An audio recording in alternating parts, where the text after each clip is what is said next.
तो जय हिंद बच्चों, आप सभी का स्वागत है हमारे एक और नए वीडियो में। तो चलिए बच्चों, आज की वीडियो आप लोगों के लिए कक्षा 10 साइंस के अति महत्वपूर्ण ऑब्जेक्टिव क्वेश्चन को लेकर आए हूं, जो कि आपके आगामी परीक्षा बिहार बोर्ड के लिए अति महत्वपूर्ण होगा।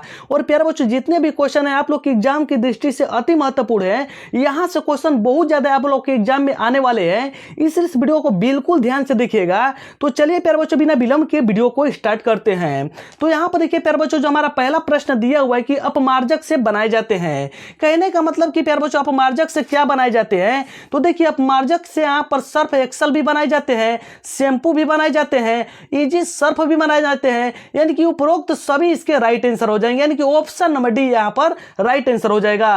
अपमार्जक से देखिए प्यारे बच्चों, यानी कि सर्फ एक्सल भी बनाया जाता है, शैम्पू भी बनाया जाता है और इजी सर्फ भी बनाए जाते हैं। तो चलिए प्यारे बच्चों, इसी प्रकार से नेक्स्ट क्वेश्चन की ओर चलते हैं। यहां पर देखिए प्यारे बच्चों, जो हमारा नेक्स्ट क्वेश्चन यानी कि 2 नंबर क्वेश्चन दिया हुआ है कि सौर सेल में किसका उपयोग होता है। तो सौर सेल में किसका उपयोग होता है प्यारे बच्चों, तो सिलिकॉन का होता है, यानी कि ऑप्शन नंबर बी इसके राइट आंसर हो जाएंगे। तो चलिए नेक्स्ट क्वेश्चन की ओर चलते हैं प्यारे बच्चों। यहां पर देखिए 3 नंबर क्वेश्चन में क्या कह रहा है कि निम्नलिखित में से किसका उपयोग खाना बनाने वाले ईंधन में नहीं होता है। तो निम्नलिखित में से यानी कि किसका उपयोग खाना बनाने वाले ईंधन में नहीं होता है, तो इसका जो राइट आंसर हो जाएगा प्यारे बच्चों हमारा ऑप्शन नंबर यानी कि सीएनजी। सीएनजी का मतलब होता है प्यारे बच्चों यानी कि कंपेयर्ड नेचुरल गैस, यानी कि ऑप्शन नंबर हमारा ए राइट आंसर हो जाएंगे। तो चलिए नेक्स्ट क्वेश्चन की ओर चलते हैं। नेक्स्ट क्वेश्चन यानी कि 4 नंबर क्वेश्चन में क्या कह रहा है कि यानी कि 2 यानी पर CU और प्लस O2 और मिलकर अवक्रिया जो बना रहा है यहाँ पर 2CeO। तो यहाँ पर देखिए अवक्रिया मिलकर क्या बना रहे हैं, यानी कि कॉपर ऑक्साइड बना रहे हैं, यानी कि एक कॉपर और प्लस एक ऑक्सीजन मिलकर यहाँ पर कॉपर ऑक्साइड बना रहे हैं। तो यहाँ पर किस प्रकार का उदाहरण है, तो जो किस प्रकार का उदाहरण है प्यारे बच्चों, तो देखिए यानी कि ऑक्सीकरण अवक्रिया हो रही है, यानी कि यहाँ पर ऑक्सीजन का क्या हो रहा है कि यानी कि उत्पन्न हो रहा है। तो चलिए नेक्स्ट क्वेश्चन की ओर चलते हैं। नेक्स्ट क्वेश्चन में क्या कह रहा है कि निम्नलिखित में से कौन सा समीकरण संतुलित नहीं है। तो निम्नलिखित में से कौन सा समीकरण संतुलित नहीं है, तो यहां पर देखिए इसका option number B right answer हो जाएंगे। तो कैसे प्यारे बच्चों, यहां पर देखिए कहने का मतलब कि यहां पर देखिए जो हमारा NO3 जो है 6 गो है, और यहां पर भी हमारा कहने का मतलब NO3 यहां पर देखिए कितना है 6 गो नहीं है। ऑक्सीजन यहां पर 2 गो है और यहां पर ऑक्सीजन हमारा कितना है 6 गो है, इसलिए हमारा संतुलित रासायनिक अभिक्रिया नहीं है। चलिए नेक्स्ट क्वेश्चन की ओर चलते हैं। नेक्स्ट क्वेश्चन में कह रहा है कि उदासीन विलयन का पीएच मान होता है। तो उदासीन विलयन का पीएच मान कितना होता है प्यारे बच्चों, तो उदासीन विलयन का जो पीएच मान होता है वो कितना होता है, तो 7 होता है, option number A right answer हो जाएंगे। चलिए नेक्स्ट क्वेश्चन की ओर चलते हैं। नेक्स्ट क्वेश्चन कह रहा है कि निम्नलिखित में से कौन दुर्बल अम्ल है। तो निम्नलिखित में से कौन सा दुर्बल अम्ल है प्यारे बच्चों, तो ये कहने का मतलब option number C right answer हो जाएंगे। CH3COOH इसका राइट आंसर हो जाएंगे। चलिए नेक्स्ट क्वेश्चन की ओर चलते हैं। कार्योलाइट अयस्क है, यानी कि कार्योलाइट जो अयस्क है प्यारे बच्चों किस प्रकार का है, तो जो कार्योलाइट अयस्क है ना एल्युमिनियम का अयस्क है, option number D right answer हो जाएंगे। चलिए नेक्स्ट क्वेश्चन की ओर चलते हैं। नेक्स्ट क्वेश्चन यहां पर दिया हुआ है कि पोटेशियम की परमाणु संख्या होती है। तो पोटेशियम की परमाणु संख्या कितनी होती है प्यारे बच्चों, तो पोटेशियम की जो परमाणु संख्या होती है 19 होती है, option number C right answer हो जाएंगे। चलिए नेक्स्ट क्वेश्चन की ओर चलते हैं। फार्मिक अम्ल का IUPAC नेम होता है। तो फार्मिक अम्ल का जो IUPAC नेम होता है प्यारे बच्चों वह क्या होता है, तो जो फार्मिक अम्ल का IUPAC नेम होता है वो मेथनोइक अम्ल होता है, ऑप्शन नंबर ए हमारे राइट आंसर हो जाएंगे। चलिए नेक्स्ट क्वेश्चन की ओर चलते हैं। नेक्स्ट क्वेश्चन में कह रहा है कि इथाइल अल्कोहल का अणु सूत्र है, यानी कि इथाइल अल्कोहल का जो अणु सूत्र होता है वह क्या होता है प्यारे बच्चों, तो देखिए इथाइल अल्कोहल का जो अणु सूत्र होता है C2H5OH होता है, यानी कि option number C right answer हो जाएंगे। चलिए नेक्स्ट क्वेश्चन की ओर चलते हैं। यानी कि एल्काइन कौन है, तो एल्काइन इनमें से कौन है प्यारे बच्चों, तो देखिए एल्काइन इनमें से कौन है, तो C2H2 है, option number A right answer हो जाएंगे। चलिए नेक्स्ट क्वेश्चन की ओर चलते हैं। नेक्स्ट क्वेश्चन यानी कि 13 नंबर क्वेश्चन में क्या कह रहा है, यहां पर ध्यान दीजिएगा। कह रहा है कि चीनी का रासायनिक सूत्र क्या होता है, तो जो चीनी का रासायनिक सूत्र होता है C12H22 और O11 होता है। तो इसको देख लीजिए कहां पर दिया है प्यारे बच्चों, तो कहेंगे सर जी ऑप्शन नंबर यहां पर बी में दिया हुआ है, जिसका राइट आंसर हमारा ऑप्शन नंबर बी हो जाएंगे। तो चलिए नेक्स्ट क्वेश्चन की ओर चलते हैं। नेक्स्ट क्वेश्चन में कह रहा है कि यहां पर देखिए एसिटिलीन में कार्बन कार्बन के बीच जो सहसंयोजन बंधन बनता है, यानी कि वो उनकी संख्या कितनी होती है, तो एसिटिलीन के बीच जो कार्बन कार्बन के बीच जो सहसंयोजन बंधन बनते हैं उनकी जो संख्या होती है प्यारे बच्चों वो 3 होती है, अच्छे से याद रखिएगा, option number D right answer हो जाएंगे। चलिए नेक्स्ट क्वेश्चन की ओर चलते हैं। श्वसन के अध्ययन के लिए उपयोगी किए जाने वाले बीज हैं। कहने का मतलब कि श्वसन के अध्ययन के लिए उपयोगी किए जाने वाले बीज क्या हैं? तो देखिए इसका जो हमारा राइट आंसर हो जाएगा 14 का यानी कि 15 का ऑप्शन नंबर बी हो जाएंगे, यानी कि अंकुरित बीज इसके राइट आंसर हो जाएंगे। तो चलिए बच्चों इस प्रकार से नेक्स्ट क्वेश्चन की ओर चलते हैं। यहां पर देखिए बच्चों जो हमारा नेक्स्ट क्वेश्चन दिया हुआ है कि मानव वृक्क किस प्रणाली का एक हिस्सा है। तो मानव जो वृक्क होता है प्यारे बच्चों किस प्रणाली का एक हिस्सा है? तो इसका जो हमारा राइट आंसर हो जाएगा ऑप्शन नंबर सी, यानी कि उत्सर्जन का एक क्या है हिस्सा है। यानी कि वृक्क क्या करता है प्यारे बच्चों कि मानव मूत्र को छानने का काम करता है। तो चलिए नेक्स्ट क्वेश्चन की ओर चलते हैं। नेक्स्ट क्वेश्चन दिया हुआ है प्यारे बच्चों यहाँ पर कि पौधे में जाइलम निम्नलिखित में से किसके परिवहन के लिए जिम्मेवार है?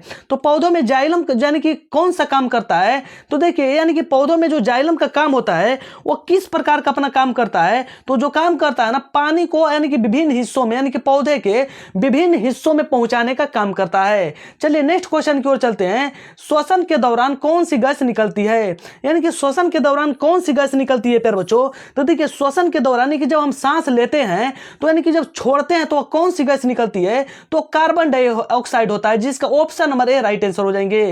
चलिए नेक्स्ट क्वेश्चन की ओर चलते हैं।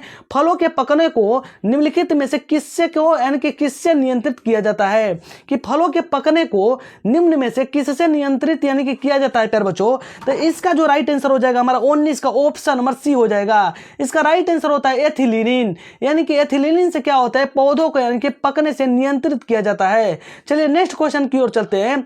न्यूरॉन का वह हिस्सा जहां जानकारियां हासिल की जाती है, यानी कि न्यूरॉन का वह कौन सा हिस्सा होता है जहां पर जानकारी को हासिल किया जाता है?